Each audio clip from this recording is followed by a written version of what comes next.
필지 획지부터 보면 되죠.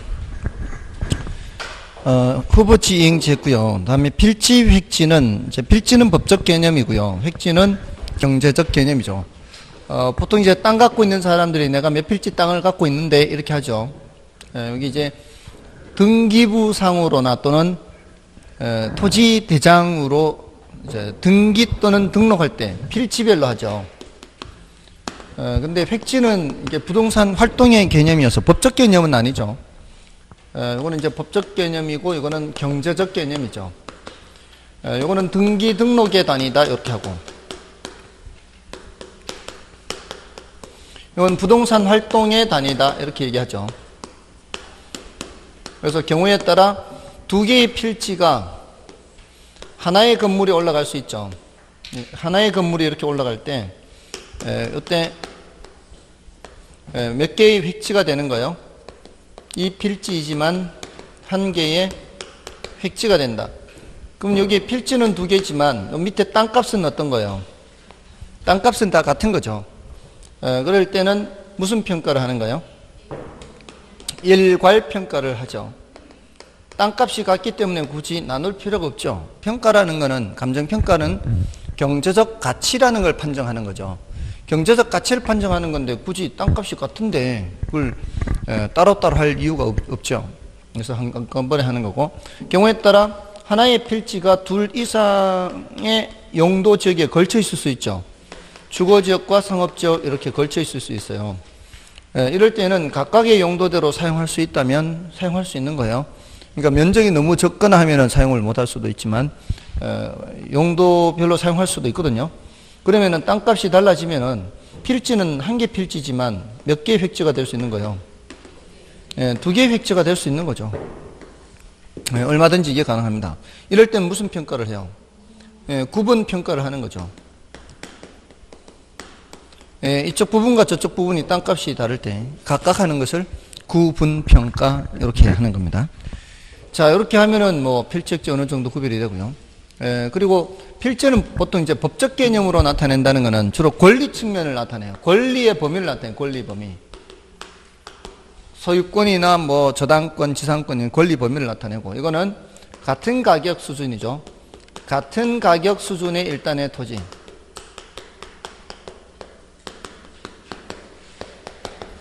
가격 수준이 동일한 가격이죠. 동일한 가격 수준의 일단의 토지. 이렇게 구별하면 되고요. 이게 필지 획지고, 그 다음에 나지 건부지 있죠.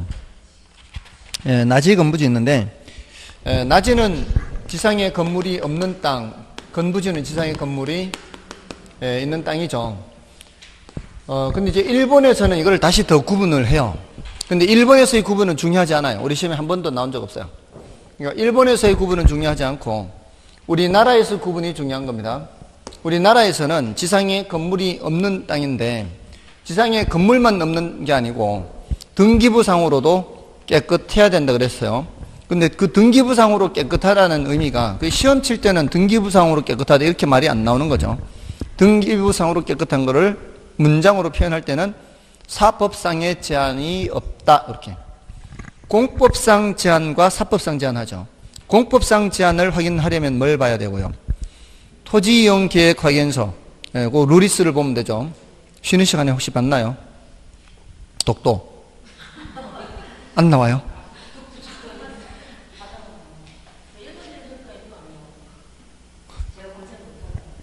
그런가 보네. 지도를 보면 되지. 지도를. 지도에는 나올 거 아니에요, 독도가. 검색 바로 들어가지 말고, 지도. 혹시 루리스 모르시는 분들은 루리스 이렇게 어플리케이션을 설치해서, 확인하시면 되죠. 그럼 다음 시간에, 아무튼, 자, 이 낮에는 공법상 제한 없는 토지 우리나라에 있어요, 없어요? 공법상 토지 제한은 무조건 다 있죠. 왜냐하면 전 국토를 대상으로 용도지역을 지정하기 때문에 용도지역이 지정되면 건폐율, 용적률 이런 다 지정이 되게 돼 있죠. 근데 이제 낮에는 사법상 제한이 있다 없다? 사법상 제한이 없죠. 공법상 제한은 있죠. 공법상 제한은 있습니다. 공법상 제한은 무조건 있는 거예요. 공법상 제한은 무조건 있어요. 자, 이런 상태입니다. 당연히 이제 건물이 없으면서 그런 거고, 얘는 건물이 있는 거죠. 건물이 있는 땅을 이제 건부지하죠. 지상에 건물이 있는 경우에, 이 건물과 땅을 함께 부르는 말이에요? 땅만 부르는 말이에요? 함께 부를 때는 복합부동산이라고 앞에서 했잖아요. 그것도 멀리 간 것도 아니고, 지난 시간에 지금 복합부동산이라고 6페이지 했잖아, 지금. 6페이지 했어요, 안 했어요? 이걸 복합부동산이라는 말을 만든 이유가 뭐겠어요? 헷갈리지 말라고. 사람들 의사소통 하려면은, 자, 복합부동산 평가한다 그러면은 뭘 한다는 얘기예요? 다 한다는 얘기예요, 다. 복합부동산 평가한다. 그럼 건부지 평가한다 그러면 땅만 평가한다는 거죠. 대신 지상에 뭐가 있는 상태? 건물이 있는 상태로 땅을 평가한다. 이게 건부지 평가예요. 그러면 이거는 현황 평가예요? 조건부 평가예요? 현황 평가라고. 지금 건물이 있는 상태에서, 그러니까 건부 감가, 건부 진가가 발생한다고. 건부지는 건부 감가나 건부 진가가 발생하는 이유가 뭐예요? 건물 때문에.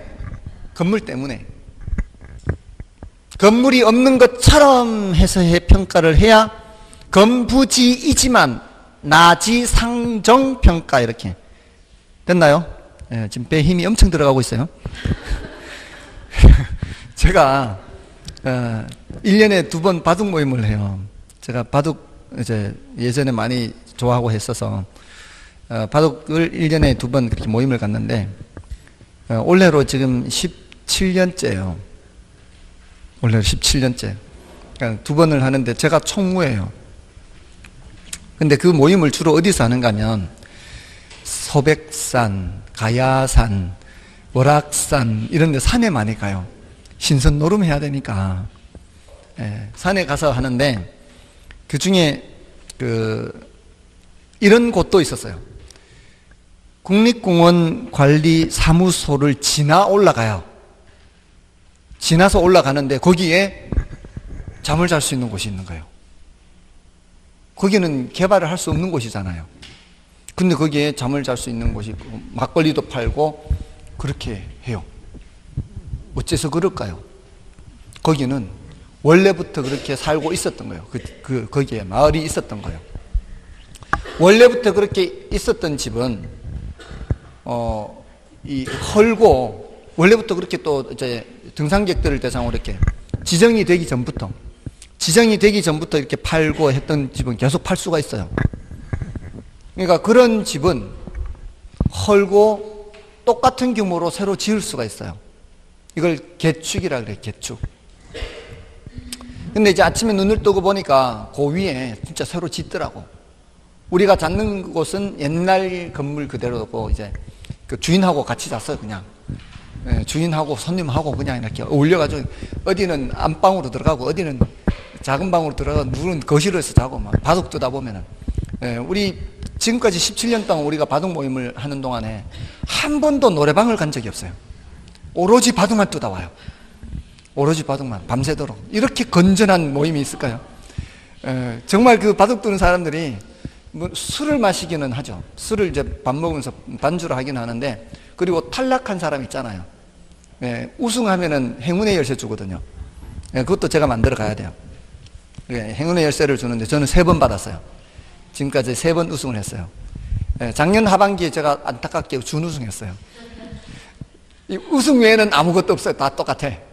우승한 사람한테만 주는 거예요. 근데 다음 달에 또 해요. 다음 달에 또 하는데, 다음 달에는 이제 산에서는 안 하고 이제 그 펜션 같은 데 이제 가서 하는데, 아무튼 이제 그 옛날부터 있던 그 건물이 있던 곳은 헐고 새로 짓는데 펜션 짓는 것 같더라고. 새로 지어 올라가는 거 보니까. 그러니까 옛날부터 있던 그런 건물들은 증개축, 재축이 되죠. 증축, 약간의 규모를 늘린 증축도 되고, 개축도 되고, 또 재축도 되죠. 재축이 뭐예요, 재축이? 멸실이 됐을 때, 새로 짓는 거를 재축이라고 그러죠. 없던 곳에 새로 짓는 것은 신축. 규모가 증축의 범위를 넘어서도 그것도 신축이 되는 거죠. 신축은 안 되지만 증개축, 재축이 돼요. 그러면 그런 경치 좋고 물 맑고 공기 좋은 곳에 새로 건물을 지을 수 있는 땅이 있다면 얼마나 좋겠어요. 그런 경우에는 뭐가 발생하는 거예요? 건부증가가 발생하는 거죠. 규제가 더 강화되는 지역에. 근데 보통은 일반적으로는 뭐예요? 건부 감가가 발생하는 거죠. 일반적으로는 그렇고 예외적으로는 뭐가 발생한다? 건부 증가가 발생해요. 예외적으로. 그건 지상에 뭐가 있는 것 때문에, 건물이 있는 것 때문에 땅값에 차이가 있다 이 말이에요. 됐나요? 자, 근데 이런데도 불구하고 낮이 상정평가다 그러면 그거는 조건부 평가. 건부지 평가는 무슨 평가? 현황 평가, 현재 상태. 얘가 영향을 미치는 것을 보고 평가한다 이 말이에요. 됐죠? 자, 낮이 건부지입니다. 낮이 건부지. 자, 그래서 일본에서는 이걸 어떻게 구별해요? 일본에서는 낮이를 다시 저지와 갱지로 구별을 하죠. 갱지와 저지로 구별하는데 사법상 제한이 있느냐 없느냐 이걸로 구별하죠. 사법상 제한이 없으면 갱지, 사법상 제한이 있으면 저지죠. 그래서 우리나라에서 낮이라고 하는 거는 일본에서 뭐하고 같은 거예요? 우리나라에서 낮이라고 하는 거는 일본에서는 갱지와 같은 거예요. 일본에서 갱지. 이렇게 기억하시면 되겠습니다. 뭐 이게 한 번도 정답으로 출제된 적은 없고요. 갱지는 지문으로 한 번 등장한 적은 있어요. 정답 지문으로 등장하지는 않았습니다. 자, 이 정도면 됐고요. 다음에 이제 맹지와 자료형 토지. 맹지는 도로에 맞닿은 부분이 없는 거죠. 자료형 토지는 그런 좁은 입구로 연결된 토지를 말하죠. 우리 시험에 맹지는 의외로 꽤 여러 번 출제됐습니다. 맹지가. 그 핸드폰 갖기 싫으면 져주세요. 그냥. 그건 내치고 그래요. 자, 이렇게 자료형 토지는 도로의 좁은 입구로 연결된 토지를 자료형 토지 이렇게 하죠. 이게 이제 한자로 쓰면은 대자가 오두이자가 돼요. 이게 밑에가. 이걸 이제 자루대 또는 거도대 이렇게 하는 한자인데요. 대지택지부지 앞에 우리 처음 할 때 대지택지부지 할 때는 여기 흑토자가 들어가거든요. 이게 흑토자냐 오두이자냐 이게 한자가 다르지만 한글로는 똑같잖아 이렇게. 그러니까 한글로 쓰면 구별이 안 되니까. 그래서 대지 이렇게도 표현하지만 자료형 토지라고 하는 것이 구별을 하는 거죠. 그다음에 법지 빈지 있죠. 법지는 법으로만 소유할 뿐 활용 실익이 없거나 적은 토지를 법지라고 하죠. 경사진 곳에서 나타나는 현상이죠. 이 경사진 곳은 측량을 할 때 하단 기준이에요, 상단 기준이에요? 하단 기준이죠. 하단 기준으로 여기까지가 100제곱미터인데 여기까지 80제곱미터밖에 사용 못한다. 그럼 요 20제곱미터만큼은 법으로는 소유는 하고 있지만 활용을 할 수가 없거나 적은 토지. 이게 무슨 토지? 법지. 이게 경사면의 상단을 기준으로 평가하는 경우도 있지 않나요? 원칙은 하단 기준이죠. 상단 기준으로 평가하는 게 어떤 경우 있어요?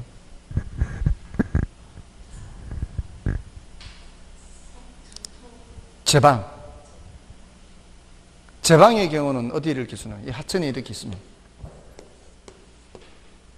하천이잖아요, 여기가. 이 제방이잖아, 이게. 제방이면 여기를 기준하는 거 아니에요? 제방은 여기를 기준으로 해야죠, 여기. 바깥쪽 어깨 이렇게 하지 않나요? 바깥쪽 어깨. 이거 상단이죠, 여기가. 맞잖아요. 혹시 안 했나요, 이거?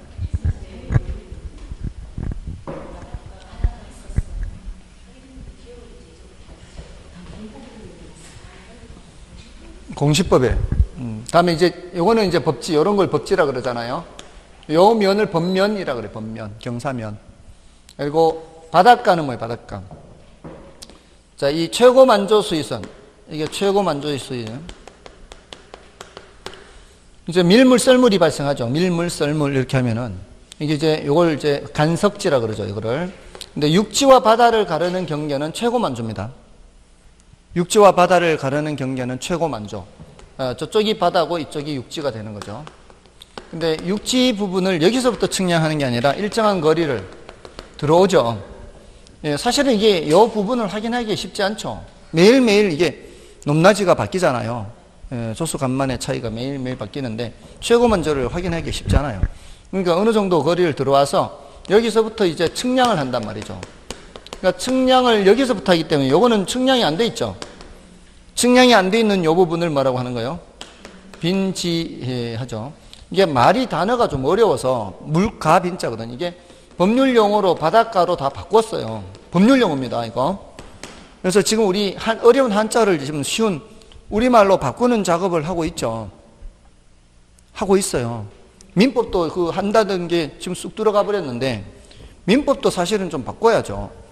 예, 민법 처음 공부할 때 선의, 악의 이런 거 보면은 선의는 착한 마음으로, 악의는 악한 마음으로 이러면은 안 맞잖아 이게. 그리고 통정 허위 표시하면 쟤네들이 뭔 정을 통했지 막 이렇게 정을 통해서 무슨 말이 좀 이상하잖아 이게 우리가 일상생활로. 그게 다 일제잔재거든 그게. 통정 허위 표시가. 예, 근데 그 쉬운 우리말 있잖아요. 짜고 하면 되지. 짜고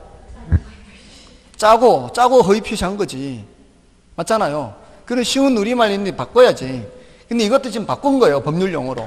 빈자가 한자가 어려우니까 물가빈자가 물가빈 한자가 이렇게 한자가 어려워 이게. 이렇게 하는 거 있어요. 맞나? 손님 빈자 맞아 이거? 여기 물숫자거든 물숫자. 앞으로 여러분들과 제 사이에서는 이렇게 쓰면 이거를 물가빈이라고 하면 되죠. 오표시 무해 원칙이에요. 오표시 무해 원칙에 따라 그렇게 하면 돼. 이게 손님 빈자 이렇게 쓰는 거 맞죠? 아무튼 그 물가빈자인데 어려워서 한자를 바꿨어요. 순우리말로. 다음에 유효지, 휴한지, 공한지 있죠. 유휴공. 유효지, 휴한지, 공한지 요 세 중에는 휴한지를 중심으로 기억하면 돼요. 유자는 논유자고요. 휴자는 쉴휴자예요. 쉬게 하는 거죠. 쉬게. 정상적으로 쉬게 하는 휴경지를 말해요. 휴경지가 이제 제가 알기로는 다른 것보다도 인삼농사 지을 때 많아요. 인삼농사를 지으면은 이게 땅의 지력을 다 빼앗기 때문에 어느 정도 묵혀놔야 되거든요. 그럴 때 이제 휴경지. 공한지, 유휴지는 유자가 논유자, 공한지는 빌공자인데 장기간 방치하는 토지를 공한지라고 그래요. 그 다음에 이제 공지는 공한지하고 헷갈리면 안 되죠. 공지는 이런 거죠. 이 대지 면적이 이렇게 있으면 대지가 있으면은 건폐율 등의 적용으로 인해서 건물을 빽빽하게 못 짓죠. 건물을 빽빽하게 못 짓고 남겨놓은 땅, 요걸 뭐라 그래요? 공지라 그러죠. 이 공지가 왜 필요하죠? 건물 지을 때. 왜 그 공지를 남겨두는 목적이 뭐예요?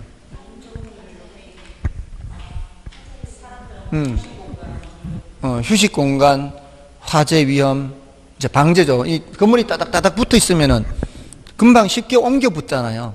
그러니까 이런 방화라든가 방제 또는 이 휴식 공간을 준다거나 녹지 공간 이런 거를 마련하기 위해서 공지를 이렇게 마련을 하죠. 근데 보통 상업지역의 경우에는 상업용 부동산은 여기 울타리를 안 치잖아요. 주택의 경우에는 이걸 이제 울타리를 치지만 상업용 부동산의 경우에는 일반인들이 그냥 들락날락 사용을 할 수 있도록 공개를 하죠. 근데 원래 내가 건폐율을 이만큼 쓸 수 있는데 이걸 일반인들한테 조금 더 제공을 하면은 그러니까 공개공지죠. 공개공지. 일반인들한테 공개하는 공지를 조금 더 넓혀주면은 어떻게 해요? 용적률을 더 올려주죠. 이런 것들이 다 용적률 인센티브 제도 이렇게 표현을 해요. 용적률 인센티브 제도. 자, 아무튼 이런 공지가 있고요.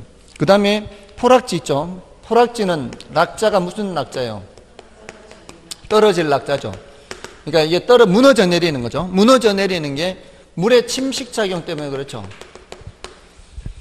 물의 침식 작용으로 갉아먹으면은 무너져 내려서 그게 하천으로 변하거나 또는 뭐로 바뀌어요? 수면 밑으로 바뀌는 거죠. 그러니까 수면 밑으로 잠기는 토지 또는 하천으로 변한 토지. 여기 뭐다? 포락지다. 포락지. 그 다음에 선하지 있죠. 선하지. 이거는 고압선 아래 토지죠. 고압선 아래 토지는 선하지 감가가 발생해요. 왜 그럴까요? 왜 싫어할까요? 뭐 선 지나가는데 뭐 그림자가 많이 생기는 것도 아니고. 전자파가 있죠. 전자파. 전자파가 발암 물질입니다. 발암 물질이에요. 그러니까 가능한 한 전자파는 근처에 가지 않는 게 좋습니다. 저기 당신인가 어디에 15만 볼트인가 20만 볼트인가 고압에 고압선이 지나가는 반경 500m 마을을 조사를 했더니 암 발병률이 다른 지역보다 높대요. 고압선이 지나는 500m. 그러니까 이 세기 엄청 세잖아요. 20만 볼트 막 이렇게 하면은 그 센 정도가 굉장히 강하잖아요. 그러면 그만큼 전자파도 세다는 얘기거든요. 그러니까 암 발병률이 높아요. 그러니까 전자파는 될 수 있으면은 근처에 안 가는 게 좋습니다. 그러니까 근데 그게 전자파의 세기가 레일리의 소매 인력 법칙 원칙하고 똑같아요. 거리의 제곱에 반비례하고 크기에 비례해요. 세기. 이게 이제 레일리에서는 이제 소매 인력이잖아요. 상거래 흡인력을 할 때 이렇게 하잖아요. 근데 이게 뉴턴의 만유 인력 법칙이잖아요. 근데 그 뉴턴의 만유 인력 법칙이 중력 법칙이잖아요. 물체가 서로 밀고 당기는 그 중력 법칙이 전자파에도 적용된다는 사실입니다. 저 이거 몰랐었는데 전기를 전공하는 녀석이 알바를 했는데 그 수업 시간에 이렇게 한 내용을 이제 촬영을 한 알바예요. 촬영 알바가 이걸 듣더니만 전기도 이렇대. 원리가 전자파도. 그래서 이게 이래서 진리는 하나라는 건가?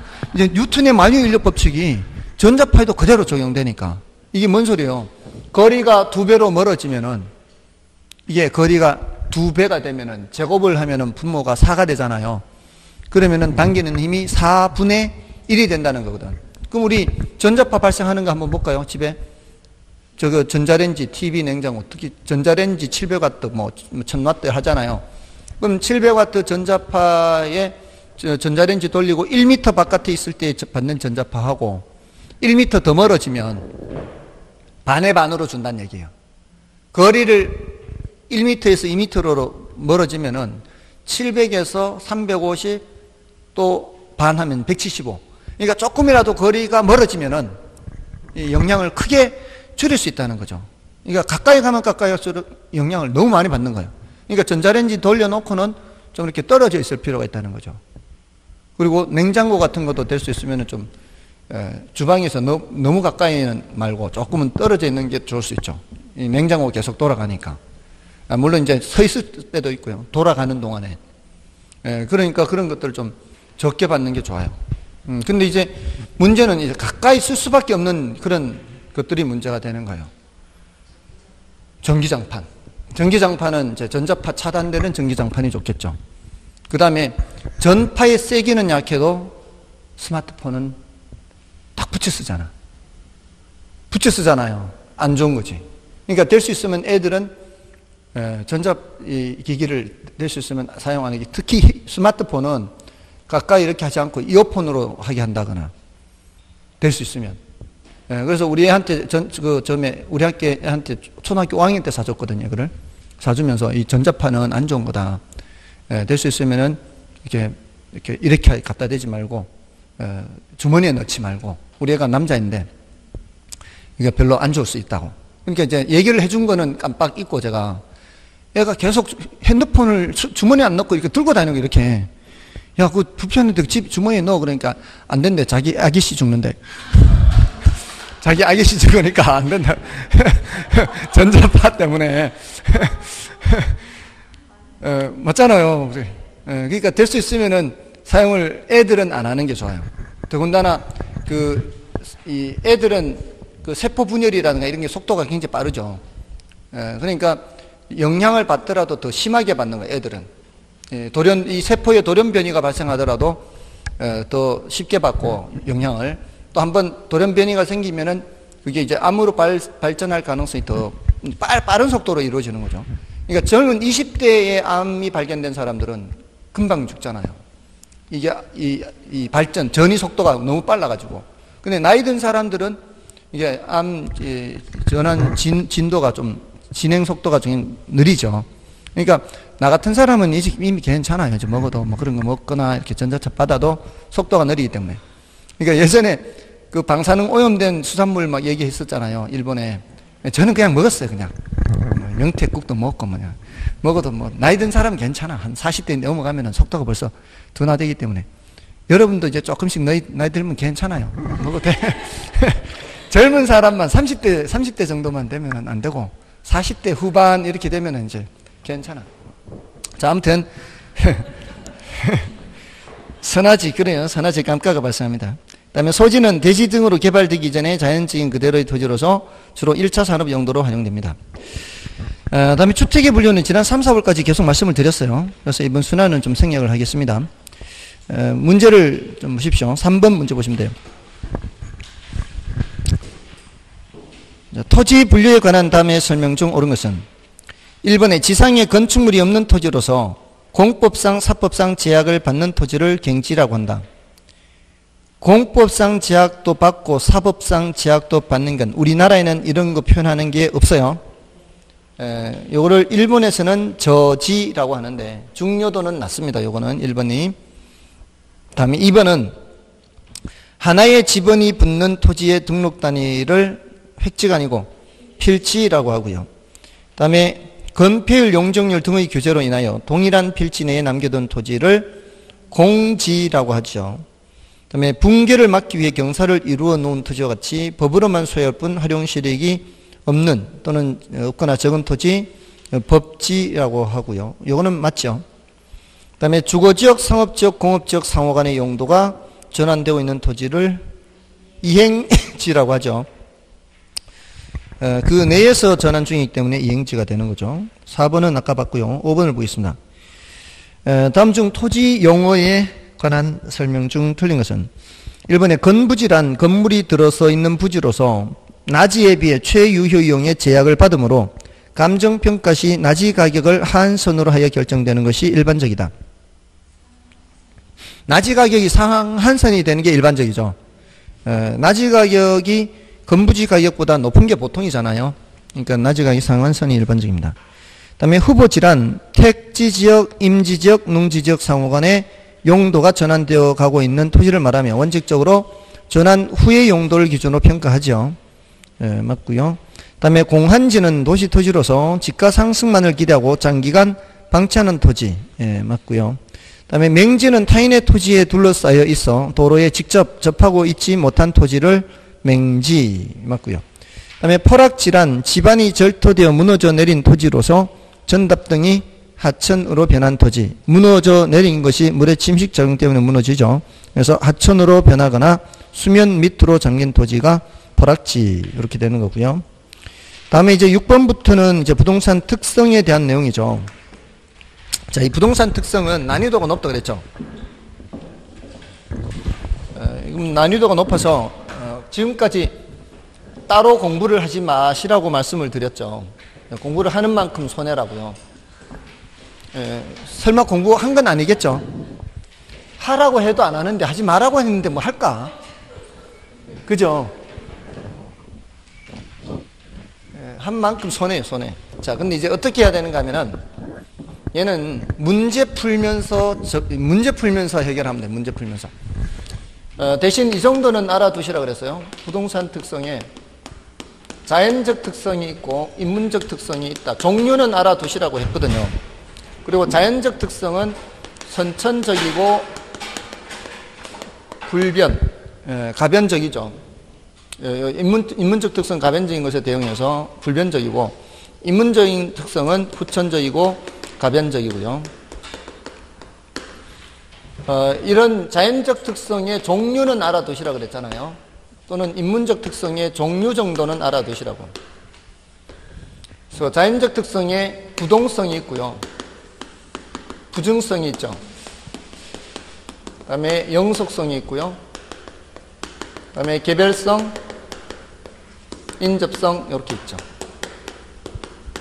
그래서 부연계인 이렇게 앞글 짜다서 종류는 기억하시고, 그 다음에 인문적 특성은 용도 다양성, 그 다음에 병합 분할 가능성,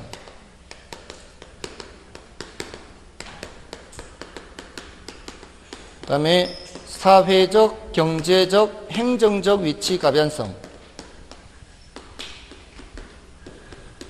자, 일단 종류는 알아두시고요. 그래서 부부, 연계인, 용병사 이렇게 뜻 정도까지는 알아두시라 그랬죠. 근데 뜻도 뭐 별로 어렵지는 않잖아요. 부동성은 뭐예요? 그 위치를 이동시킬 수 없죠. 다음에 부증성은 그 양을 증가시킬 수 없어요. 자, 이게 부동산 특성에서는 이걸 토지 특성을 주로 얘기하는 겁니다. 토지 특성이죠. 이걸 전제하는 자연적 특성, 인문적 특성으로 나눌 때는 토지 특성을 전제하는 겁니다. 부동성, 부증성. 부증성은 그 양을 증가시킬 수 없죠, 토지는. 그 다음에 영속성은 소모되지 않죠. 영속적이죠. 소모되지 않습니다. 소멸되지 않아요. 그 다음에 개별성 다 제각각이고, 인접성은 모든 토지는 연결되어 붙어 있어요. 여기서 제일 조심해야 되는 게 부증성이에요. 뜻에서 조심해야 되는 게 부증성이에요. 그 양을 절대로 증가시킬 수가 없죠. 근데 요거를 해석을 할 때 조심해야 된단 말이에요. 저수지를 매립해서 농지나 택지로 전환을 하면은 그게 부증성의 예외냐, 예외가 아니냐. 예외가 아니에요. 절대로 예외가 있을 수가 없어요. 절대로 그 양을 증가시킬 수가 없습니다. 그거는 용도 전환이라고 하지, 그 물리적으로 양이 늘어난 것은 아니에요. 절대로 물리적으로 양을 바꿀 수는 없어요. 그건 영속성도 마찬가지예요. 그러니까 어떤 양이 있으면, 전체 양이 있으면 이 전체 양보다 더 늘릴 수도 없고요. 전체 양보다 줄어들지도 않아요. 그러니까 물리적으로 감가되지 않는 거죠. 자, 이걸 엄격하게 해석을 해야 돼요. 그것만 주의하면은 이제 뜻에서는 별로 체크할 거 없어요. 문제는 이제 파생 현상이죠. 이 파생 현상인데, 파생 현상이 주로 출제되더라도 부동성, 부증성, 영속성에서 주로 출제가 많이 돼요. 그러니까 이 세 가지의 한 80%가 출제가 돼요. 세 가지에서 거의 80% 가까이. 그러면 여러분들 기본서를 보시거나 하면은 또 우리 교재에도 지금 정리는 돼 있지만 그게 파생 현상이 각각 다 있잖아요. 이게 공부할 게 너무 많다. 아까 제가 여러분들이 갖고 있는 시간하고 내가 며칠을 보면은 한 번을 다 보겠다. 자, 그럴 때 중요도가 낮은 거를 다 볼 수는 없단 말이에요. 그러니까 과감하게 중요도가 낮은 거는 버리고 봐야 돼요. 그래야 시간 내볼 수 있죠. 그리고 중요도가 낮은 거를 보는 게 어떤 점에서 더 안 좋은가 하면은 중요도가 높은 거를 오히려 까먹게 해요. 그거 공부하면서, 중요도 낮은 거 공부하면서 압축적으로 중요한 것만 해서 기억해도 모자라는 판에 중요도 낮은 거 하면서 중요도 높은 거 공부했는 거를 희미하게 만들어 버려요. 그게 별로 좋은 방법이 아닌 거죠. 예, 그러니까 사실은 제가 8, 9일 정도 공부했다 그랬잖아요. 8, 9일 정도 공부하면서 과목별로 버릴 거 버리고 하는 게 오히려 여러 날 공부하는 것보다도, 여러 날 다양하게 하는 것보다도 더 효과적일 수가 있습니다. 차라리 그냥 중요도가 낮은 걸 안 보면 덜 헷갈릴 수 있거든요. 그죠? 예, 제가 4, 5일 공법 볼 때 제가 잘못한 게 있어요, 사실은. 4, 5일 공법 공부할 때 국토의 계획 및 이용에 관한 법률을 볼 때 앞에 무슨 도시관리계획, 뭐 수립권자, 지정권자 뭐 이런 거 복잡하잖아요. 광역도시계획하고 도시기본계획을 차라리 보지 말았어야 돼. 광역도시계획하고 도시기본계획을 안 보고 바로 그냥 도시관리계획만 보는 거지. 그러면 더 중요하고, 그게 도시관리계획이 더 중요하고 덜 헷갈리죠, 오히려.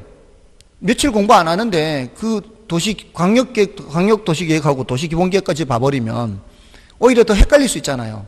그러니까 차라리 그냥 시간을 줄여서 공부할 때는 더 중요한 도시관리계획만 보고 나머지는 아예 안 봐버리면 덜 헷갈릴 거 아니에요. 근데 괜히 공부를 해가지고 헷갈렸거든, 그때. 그러니까 차라리 과감하게 버릴 거, 중요도가 나는 거 버리고 공부하는 것이 더 좋은 방법일 수 있다는 거죠. 일단 그렇게 해서 확실하게 한 후에 그래도 여력이 있다면 좀 더 하는 거고, 헷갈리겠다 싶으면 아예 하지 말고, 뭔 뜻인지 아시겠죠? 그게 오히려 또 훨씬 효과적인 전략일 수 있습니다. 자, 아무튼 그러니까 파생현상을 하더라도 이 세 가지 위주로 하시라 이 말이에요. 세 가지 위주로 하시는데, 우리 교재에 정리되어 있는 것도 있기는 하지만 어떻게 해보시는가 하면은 노트 있죠, 노트. 보통 그 대학 노트 한 반 페이지 정도의 카드 정도 크기를 만들어서 문제를 푸실 때 부동성에 대해서 언급되는 것들을 한번 직접 적어보세요. 부동성에 대한 내용이 나올 거 아니에요. 그러면 여기에 적어보는 거예요. 그 다음에 부증성에 대해서 나오는 거 있으면 적어보는 거죠. 우리 교재에 있는 거 말고도. 그러니까 교재에 있는 식으로 읽어도 뭐 할 수도 있지만 너무 나열식으로 이렇게 돼 있으면은 이 공부하기가 쉽지 않거든요. 근데 문제를 풀면서, 이런 문제를 풀면서 접할 때마다 이렇게 한번 적어본다는 거죠. 이렇게. 다른 건 몰라도 이 세 가지만큼은 카드를 따로 작성해 보라고. 직접 이런 식으로 지금 이제 풀면서 해보겠습니다. 6번을 이제 풀어보세요. 6번 풀면서 부동산의 특성에 관한 설명 중 틀린 것은, 부동성은 부동산과 동산의 구별 근거가 되며, 맞는 것 같습니까? 부동산이란 단어 자체가 어디서 나왔어요? 부동성에서 나왔잖아요. 부동산이란 단어 자체가 부동성에서 나왔어요. 그러니까 부동산, 동산 구별 근거 맞죠? 그 다음에 부동산 활동을 국지화하는 동시에, 국지라는 말이 나오죠. 국지라는 말은 부동성의 단골 손님이에요. 국지.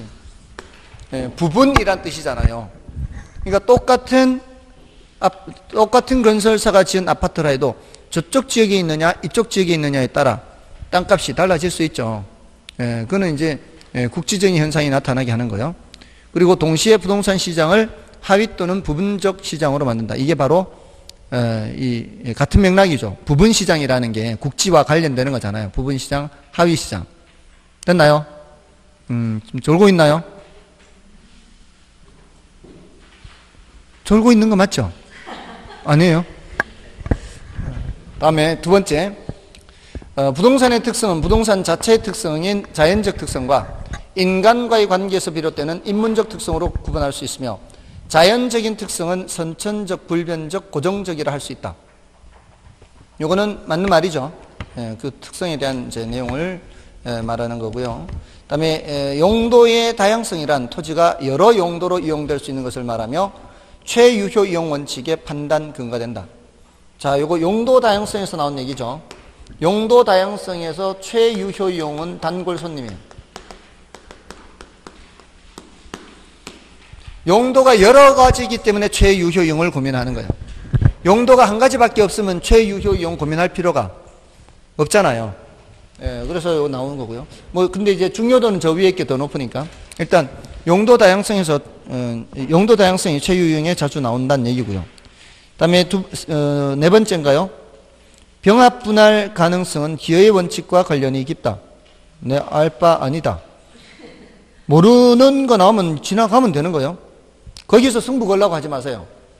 우리 시험에 지금까지 대체로 어려운 지문들이 정답 지문이 아닌 경우가 많았어요. 일단 모르면 패스하고, 그다음에 5번에 개별성은 부동산 현상을 동질화하는 특징으로서 부동산의 비교를 명확하고 용이하게 한다. 맞나요? 개별성은 서로 다르다라는 거잖아요. 그는 동질화하는 특징인가요? 이거는 국어 문제죠, 국어. 동질, 이질. 개별적이라면은 서로 다른 거 아닌가요? 그럼 그 말이 안 맞잖아요, 지금. 개별성은 이질화죠, 이질화. 그래서 정답은 5번인데, 그러면 4번이 병합 분할 가능성은 기회 원칙과 관련이 있다. 자, 이거 해설에는 이게 옳은 지문이 해설이 안 돼 있을 가능성이 많거든요.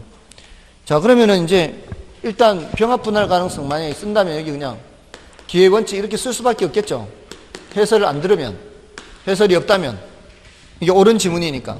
근데 이제 이렇게 수업을 할 때는 해설은 해드립니다. 그 해설을 해드리면 그때 저런 얘기구나 이렇게 받아들이시면 되는 거예요.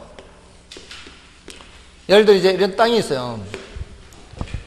뒤에 토지가 맹지, 앞 토지는 도로에 접해 있어요. 지금 앞 토지 가격이 제곱미터당 100만 원이에요. 그럼 뒤 토지 소유자가 앞 토지 소유자한테 가서 요만큼을 땅을 사려고 하는 거예요. 한 30제곱미터가 돼요. 그러면 30제곱미터당 100만 원, 시세 100만 원 해서 3천만 원을 계산해서 3천만 원 드릴 테니까 요거 나한테 좀 파세요 하면은 요거 팔까요? 안 팔까요? 시세대로 쳐가지고 30제곱미터 안 팔겠죠? 왜 안 팔겠어요? 더 비싸게 받으려고 하겠죠? 요거 뒤에 편입이 되면은 땅값이 많이 올라가겠죠. 자, 그러면은 이 사람이 배가 아파서라도 안 팔 거 아니에요. 그죠? 시세대로는 못 삽니다. 제가 지난주인가 언제 들었는데, 지난주 들었구나.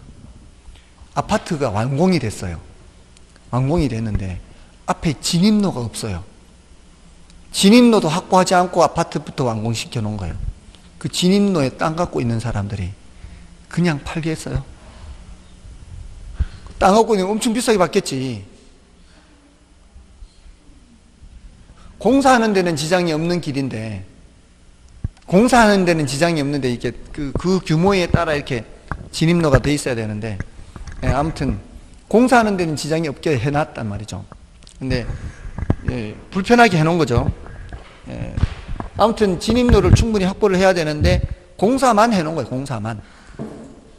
그러면 그냥 안 팔 거 아니에요. 그러면 이게 일종의 알박기라고 생각하면 돼요. 알박기. 알박기 들어보셨죠? 그러면 이거는 시세보다 훨씬 비싸게 줘야만 살 수 있어요. 그러면 이게 뒤에 편입되면서 이 뒷토지 가격이 얼마나 올라가는지에 따라 다를 거 아니에요. 이 뒷토지 가격이 많이 올라가면 많이 올라갈수록 이 값은 비싸지는 거죠. 그러니까 예전에 제가 듣기로도 막 무슨 뭐 재개발할 때 주로 재개발할 때 그 한 평짜리 뭐 두 평짜리 이런 거 갖고 있으면서도 막 폭리를 취하는 거죠. 1억, 2억 이렇게 한 평에. 그런 거는 이제 사실은 처벌받아야 될 거 아니겠어요? 너무 과하게 그러면은 권리 행사를. 아무튼 이렇게 하면은 요게 뒤토지 가격 상승에 기여하는 정도에 따라 요 가격이 결정이 될 거다 이 말이에요. 맞나요? 그러면서 앞토지는 뭐예요? 앞토지는 분할이 되는 거고 뒤토지는 병합이 되는 거지. 병합 분할라서. 알박기에서도 그거 아니에요. 다 합치는 거 아니에요. 그게 어떤 일부 토지가 전체 토지에 합쳐지는 거잖아요. 그러니까 병합 분할 가능성과 관련해서 무슨 원칙이 적용된다? 기회 원칙이 적용된다. 됐나요?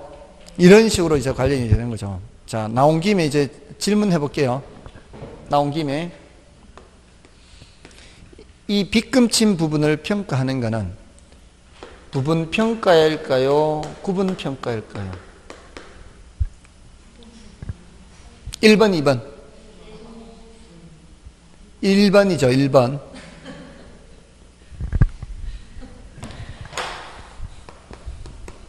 항상 부분 평가는 어떻게 읽으라고? 부분만 평가라고, 부분만 평가. 이쪽 저쪽 다 해요, 요 부분만 해요. 부분만 하잖아, 부분만. 항상 부분 평가는 어떻게 기억하라고요? 부분만 평가, 부분만 평가. 구분 평가는 다 하는 거예요, 이쪽 저쪽을. 다 하는데 구별하는 거지. 저쪽 부분과 이쪽 부분을. 아까도 했잖아, 근데. 맨날 틀려요. 맨날 풀어보세요, 그러면. 정말로 맨날 틀리는가. 맨날 안 푸니까 맨날 틀리는 거야. 부분만이라고, 부분만. 전부 다가 아니고, 구분평가는 뭐예요? 전부 다 해. 구분평가는 전부 다 하는데, 달리 하는 거지, 달리. 요거는 말 그대로 뭐예요? 부분만. 다음. 조건부 평가예요? 현황 평가예요? 지금 상태가 빗금친 부분이에요. 앞으로 빗금친 부분처럼 될 걸 전제로 해서 하는 거예요. 지금 빗금친 부분이 이렇게 떨어져 있는 거 아니잖아요. 지금은 어떤 상태예요? 이런 상태잖아요. 맞아요? 그러니까 현황 평가가 아니다는 얘기죠. 이렇게 될 거를 전제로 하는 평가니까. 지금 현재는 이거 아니잖아요. 빗금친 부분 아니잖아요. 현재는 이 상태잖아요. 현재는 맞아요. 현재는 이 상태인데 어떻게 될 걸 전제로 해서 이렇게 될 걸 전제로 해서 무슨 평가? 조건부 평가라고. 조건부. 맞아요. 이제 별로 에너지도 없어 보이고 이제 점심시간도 지났고, 다음 시장가치로 평가하는 거예요. 시장가치 외의 가치로 평가하는 거예요. 시장가치 외의 가치. 시장가치로 평가하는 것이 원칙이지만 이런 경우에는 시장가치 외의 가치로 평가할 수 있어요. 평가 의뢰인이 의뢰를 하잖아. 의뢰를 하거나 이럴 때는 시장가치 외의 가치로 평가할 수가 있어요. 됐나요?